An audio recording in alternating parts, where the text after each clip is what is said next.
Hi, and welcome to this reclass for session 5. This was a session that I was actually absent for the first time, and we kind of reviewed a few things from the class where I missed, and looked at a couple new things.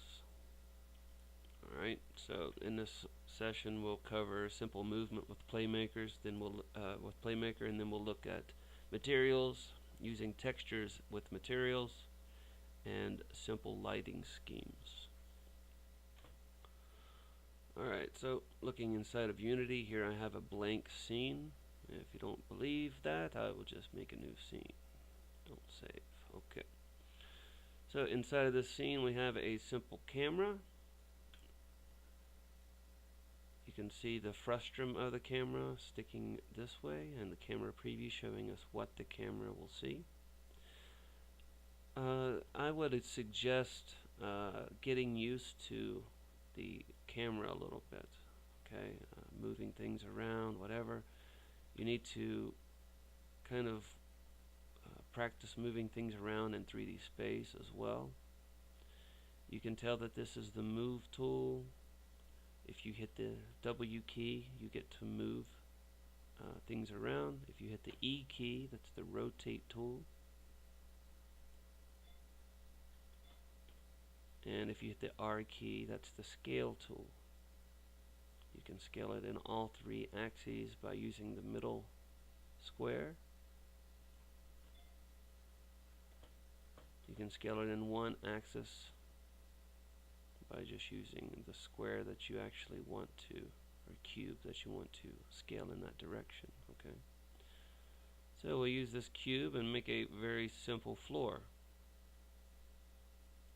and move it down to the grid, maybe here. And we'll move the camera up above it, like so. Alright, so we're going to take, actually let's move the camera up a little bit more and rotate it to look down a little bit more. Alright, so let's make another cube. To do this, we can go to Game Object, 3D Object, and create a cube. One technique you can use is, if you choose something inside of your hierarchy here, you can hit Control D, D for duplicate, and you can make an exact duplicate of whatever you had selected. Alright, so I'm going to take this duplicate and reset everything to 1 as far as its scale goes, and I also have a cube created that way. Alright.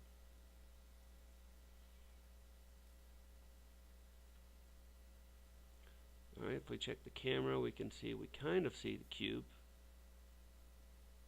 Alright, maybe enough to check and see if it's moving. I don't know. Let's find out. So to make this cube move, we're going to use simple Playmaker. Let's go ahead and rename this cube to be player, and rename this one to be floor. Okay. So the player, we're going to go ahead and add an FSM to him using the Playmaker editor. It says right click to add an FSM. If you remember from class, I said that if you don't have anything selected, it will say select a game object. And each object can have an FSM, so you can put programming on each object. So with the player selected, I'll right click and add an FSM. If you remember, great. If you don't remember, FSM stands for finite state machine. It means a state machine that does have an end. Okay, so the first thing we're going to do is we'll go into our action browser and try to add some functionality to this state. Now remember, anything that's inside of this column over here under the State tab is the functionality that will run when this state has been triggered. we can add multiple states, and we switch these states by using events. Say we go to event 1, or sorry, to state 2, and we'll say to state 3, and this is not programming code, it's just however you want to name it. Okay, and we can say here, for example, let's add a wait.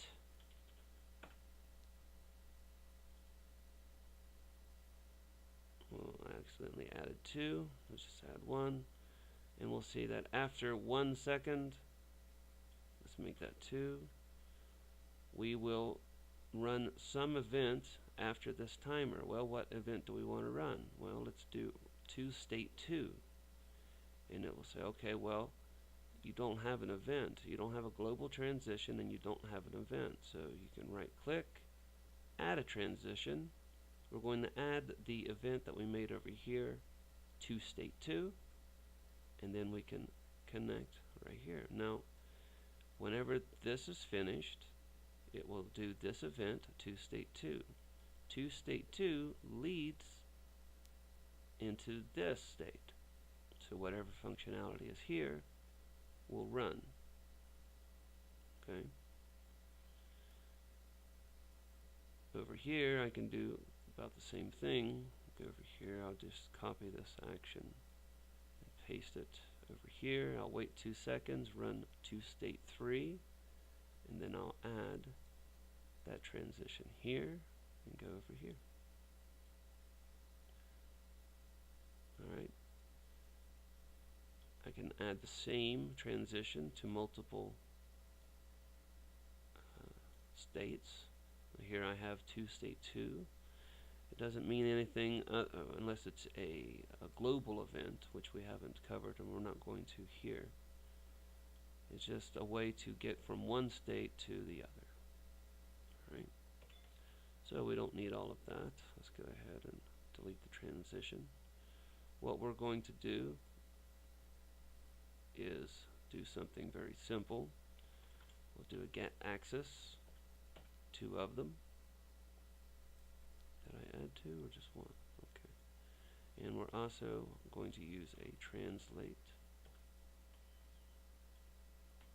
And we have to make sure that we get our variable collection first. Okay, we get the input from a horizontal axis, and we get from a vertical axis, and it says, okay, well, you need to store horizontal. Thought that looked right or wrong. Alright, so it says, okay, I can run this function, but get access returns a float. It always returns a float value. What variable do you want to store that in? Whatever the float is that is returned from getting this access. So let's make a couple variables. We'll make H and V. H will simply hold the value of the horizontal axis. V will hold the value of the vertical axis. So we get this information. We've stored in variables.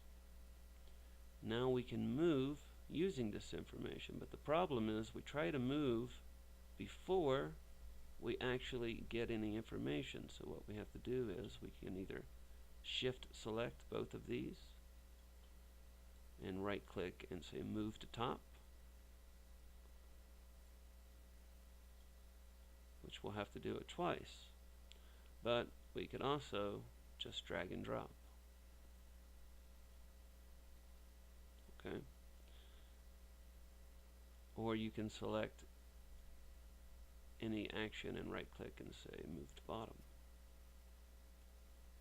So we're going to move in the x-axis according to whatever the horizontal axis is. It doesn't matter. Okay. And we're going to move in the z-axis according to whatever the vertical axis is. We're going to do it every second, and we're going to do it every frame. Or sorry, per second in every frame. Okay.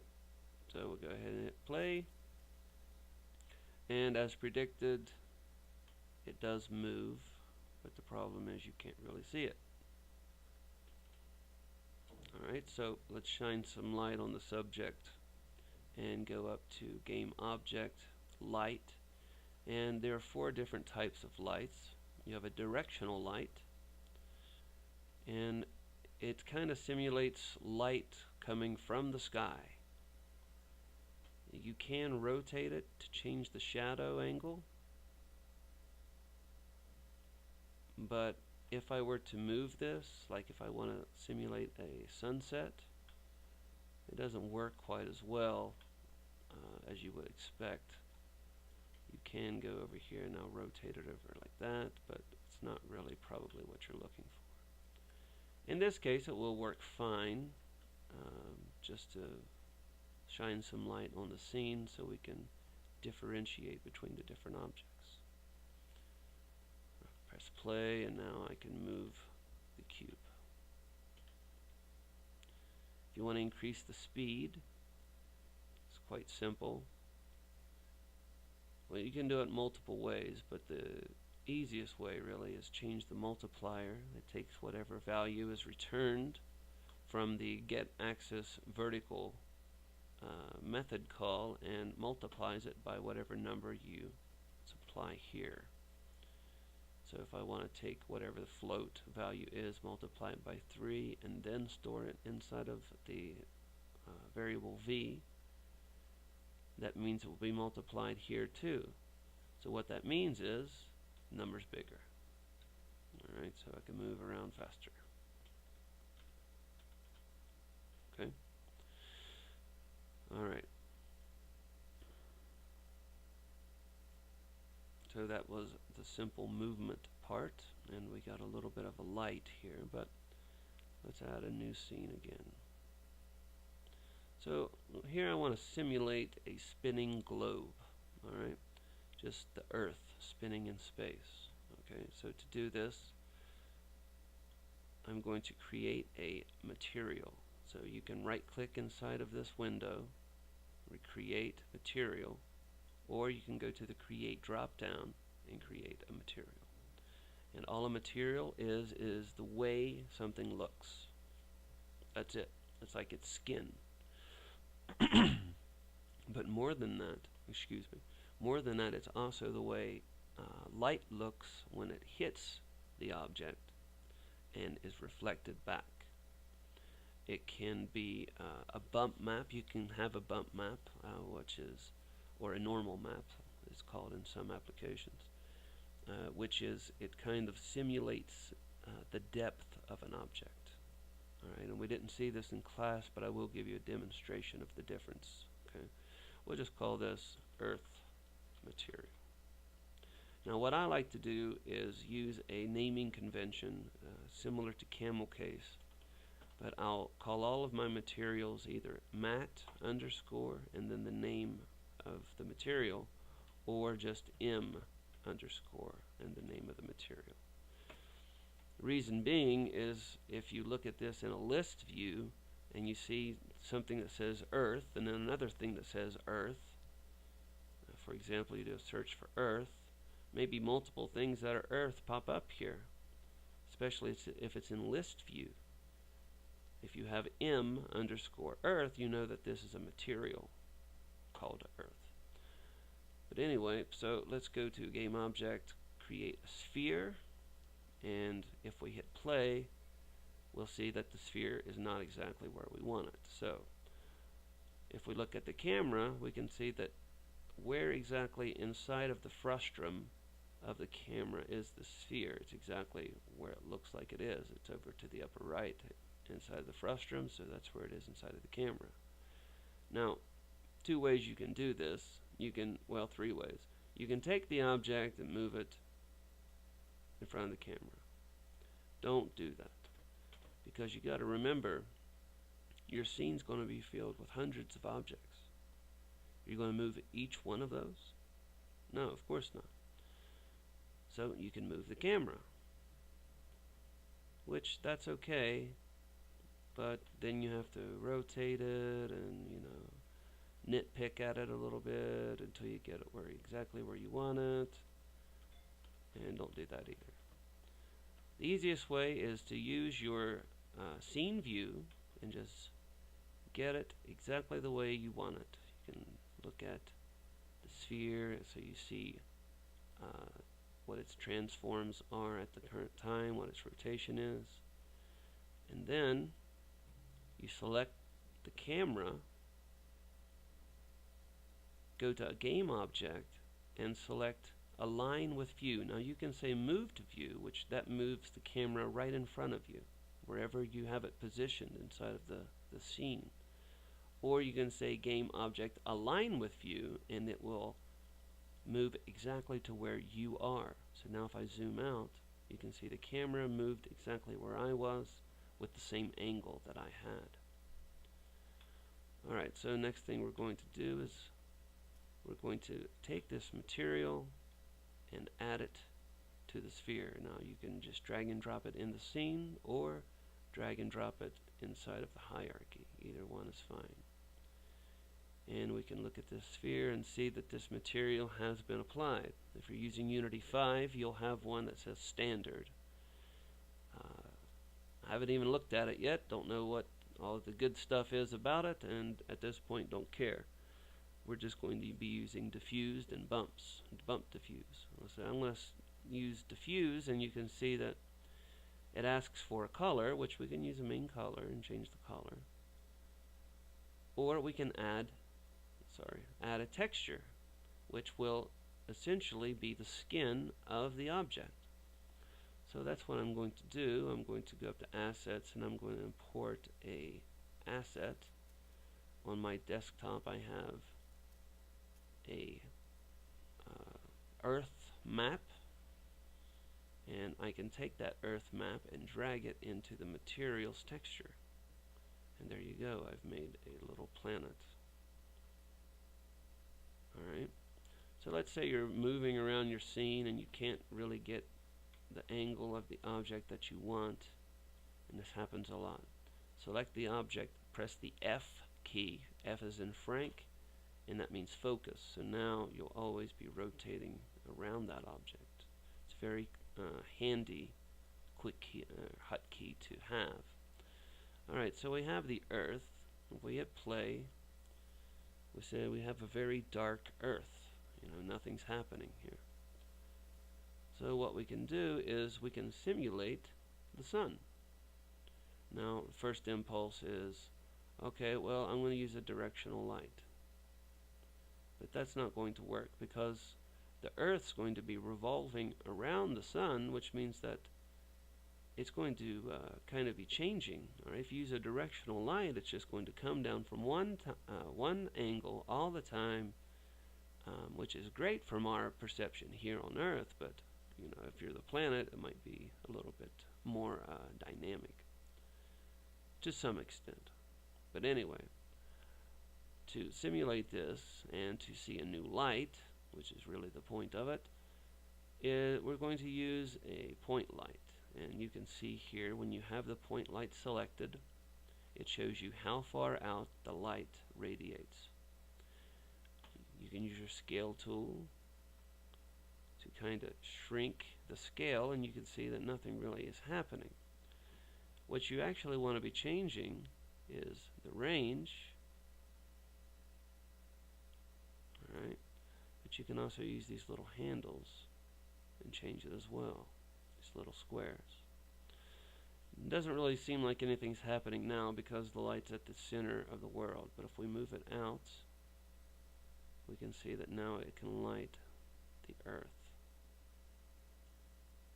Alright, so it's not extremely bright.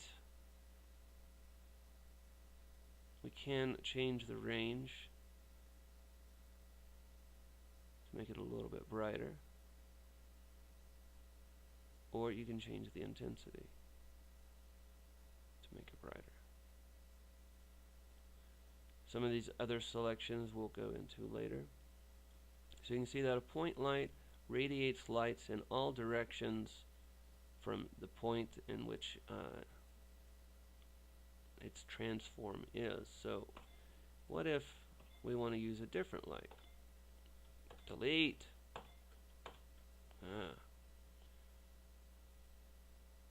Using a new keyboard. Alright, so game object light. Let's look at a spotlight. Now you can see what a spotlight does. It radiates light out in a cone. Now we could use this as well for our light if we wanted to. Alright, you can move how far the cone goes out with the middle handle, how large the cone is with these outside handles. You can also change the angle that way with using the spot angle here. You can change the length with the range. You can also change the intensity. You can change the color of the light as well. If you want to make it a red light or a green light. Alright.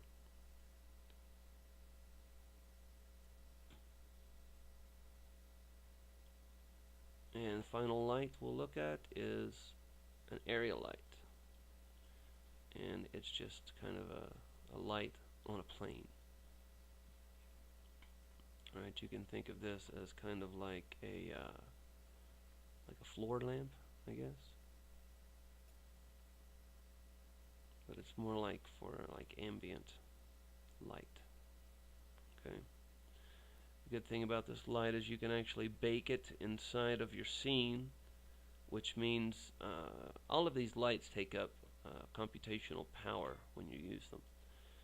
So what you can do is kind of like fake light, and what you do is like you put the lights in your scene and you say, okay, bake the lighting into it, and then you go in and delete the lights, but their effect, the lights are gone, but their effects on the textures and the objects of the scene is still there.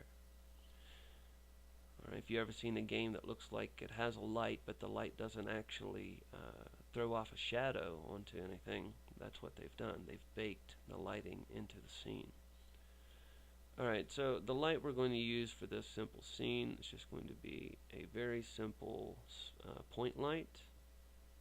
Just kind of place it here. Let me check the...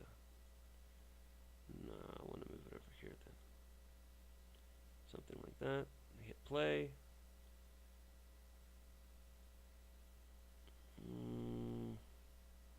Maybe over here. No, it's still not looking right.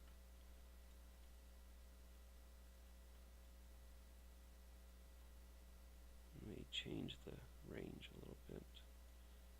Maybe up the intensity just a bit. Not too much.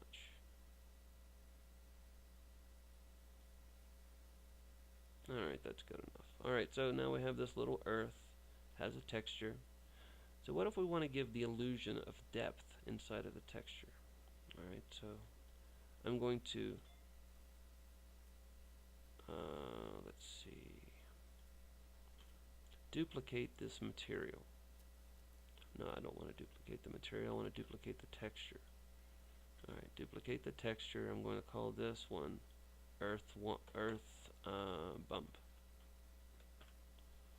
And over here I'm going to change the texture type to normal map. And I'll hit apply. Now it looks like it's done all kinds of craziness. Alright, and I'll show you what it's done. I'll take some of the bumpiness out. It has taken the finer points of this map and made it into an image that a computer can get depth information from. So you can think of it kind of like an aerial map that shows depth. One problem with this is that it's going to show depth with the clouds too, which isn't very realistic, but for the purposes of this demonstration it will be just fine. So we'll grab this material, and right now we have diffuse, which is just color. Okay, so what we can do is we can use bumped diffuse. So it still asks for colors, but now we can have some depth information as well. Take this bump map and drag it over here, and you can see the change gives the illusion of depth. Now, this is the problem I was talking about with the clouds. Now, with just the land, it would look pretty cool, but because of the clouds, it sucks. But you can use an image of Earth without any clouds and then make some kind of particle system that rotates around the Earth to simulate the clouds, and that would look pretty cool. One thing I can do is change the bumpiness of the normal map, make it a little bit smoother, something like that. And it's not supposed to be beautiful, it's supposed to just show you an example of what normal maps are. Okay, so now let's make this thing do something. So we can take this sphere, do something very simple, use the Playmaker editor, we'll add an FSM, and the only thing we want this thing to do is we don't want it to read any input, we don't want it to wait for any information. The only thing we want it to do is rotate. So we'll do a action browser search for rotate, and we want the transform rotate. We don't want the iTweens, we don't want the GUIs, we just want rotate. Alright, if we look at this and we want it to rotate this way, we can see that it's rotating on the y-axis. Alright, so we want it to rotate like this. We need to change the y-axis, okay? Which actually the Earth is rotated a little bit like this. Maybe not so much, but it is rotated on its axis.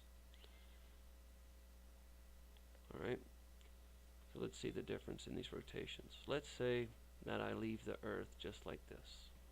Okay, go into my Playmaker editor. I'm going to change my rotation and the Y angle to rotate 15 degrees per second every frame. Okay, press play. The Earth now rotates.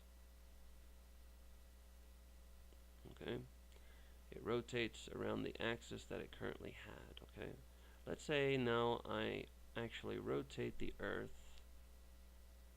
on its axis the way the Earth actually is. Now if I hit play, it still rotates it on its y-axis according to it, the self. Okay, now what we can do is, let's say we want it to actually rotate on its y-axis set by the world. Now we can change the space to world, and it will rotate not at this axis but at the world axis.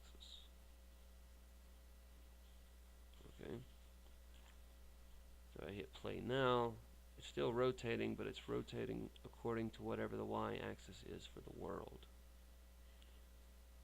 Okay, alright, so that was our overview on last class. We went over simple movement with Playmaker, materials, using textures, using bump maps, and using simple lights.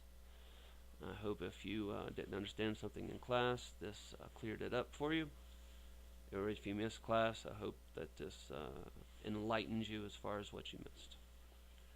That's it for this one. Have a great day.